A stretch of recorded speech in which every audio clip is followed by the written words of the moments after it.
মধ্যপ্রাচ্যের আকাশে এবার ষড়যন্ত্রের ঘনঘটা। ইরান দাবি করছে তাদের অত্যন্ত শক্তিশালী শাহেদ 136 ড্রোনের হুবহু নকল তৈরি করে নাম দেওয়া হয়েছে লুকাস। আর এই নকল ড্রোন দিয়ে প্রতিবেশী দেশগুলোতে হামলা চালিয়ে দায় চাপানো হচ্ছে তেহরানের ওপর। কিন্তু কারা এই নেপথ্য কারিগর? এবার নগদে পাচ্ছেন হেলিকপ্টার অফার, তাই কেনাকাটার পেমেন্ট নগদে করুন আর বুঝে নিন 2000 টাকারও বেশি ক্যাশব্যাক সহ হেলিকপ্টার রাইড। পেমেন্ট শুরু করুন আজই। ইরান সরাসরি আঙুল তুলছে ওয়াশিংটন আর তেল আবিবের দিকে। ইরানের খাতাম আল আম্বিয়া কেন্দ্রীয় সদর দপ্তর থেকে আসা এক সতর্কবার্তায় রীতিমতো তোলপাড় শুরু হয়েছে। তাদের দাবি, যুদ্ধক্ষেত্রে সামরিক ও রাজনৈতিকভাবে ব্যর্থ হয়ে এখন শঠতার আশ্রয় নিয়েছে ইসরায়েলি দখলদার বাহিনী এবং মার্কিন যুক্তরাষ্ট্র। ইরানের নিজস্ব প্রযুক্তির ড্রোনকে ক্লোন করে তারা এখন এক বিপজ্জনক ফলস ফ্ল্যাগ অপারেশন শুরু করেছে। তেহরানের দাবি, যার অবয়ব হুবহু ইরানের শাহেদ ড্রোনের মতো, কিন্তু সেই ড্রোনের কন্ট্রোল প্যানেলে বসে আছে ইরানের চিরশত্রুরা। ইরাক, কুয়েত কিংবা তুরস্কের মাটিতে যখন সেই ড্রোন আঘাত হানছে, বহির্বিশ্বের চোখে অপরাধী হয়ে দাঁড়াচ্ছে ইরান।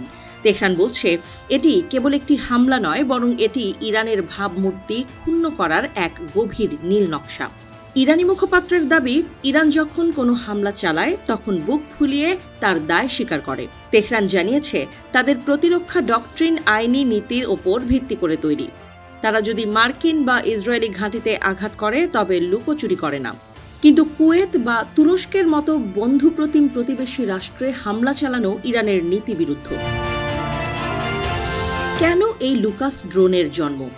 ইরানের প্রতিরক্ষা বাহিনীর মতে এর একমাত্র লক্ষ্য হল মুসলিম দেশগুলোর মধ্যে বিভেদ তৈরি করা, প্রতিবেশীদের মনে ইরানের প্রতি সন্দেহ জাগিয়ে তোলা এবং তেহরানের বৈধ আত্মরক্ষামূলক পদক্ষেপগুলোকে আন্তর্জাতিক মহলে প্রশ্নবিদ্ধ করা।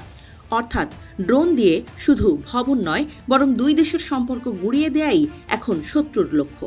এমন পরিস্থিতিতে ইরান প্রতিবেশী দেশগুলোর সরকার এবং সাধারণ জনগণকে সতর্ক থাকার আহ্বান জানিয়েছে। তেহরানের বার্তা, শত্রুর এই ধূর্ত চাল যেন কোনোভাবেই ভ্রাতৃত্বের বন্ধনে ফাটল না ধরাতে পারে। প্ররোচনায় পা দেয়া মানেই শত্রুর এই শয়তানি চক্রান্তকে সফল হতে দেয়া। বিশ্লেষকরা বলছেন, মধ্যপ্রাচ্যের ড্রোন প্রযুক্তি এখন যুদ্ধের মোড় ঘুরিয়ে দেওয়ার প্রধান অস্ত্র। যদি সত্যি শাহেদ 136 ড্রোনের নকল তৈরি হয়ে থাকে, তবে আগামীর সংঘাত আরও জটিল আকার ধারণ করবে। কে কার ওপর হামলা চালাচ্ছে তা শনাক্ত করা হয়ে পড়বে দুরূহ। এক গোলক ধাঁধায় পড়বে আন্তর্জাতিক গোয়েন্দা সংস্থাগুলো।